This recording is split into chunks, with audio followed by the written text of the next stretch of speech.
அற்பற்ற ஆசை துறந்து அன்றாடம் உனை வணங்கி சரணமும் அடையும் பொருள் நீயே மாதேவா தேவா.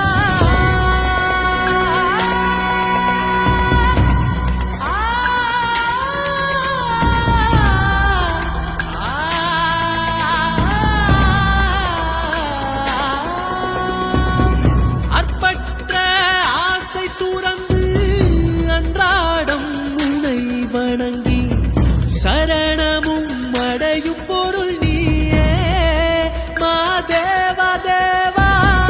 ஆள் கொண்ட சபலம் தீர எப்போதும் நாமம் சொல்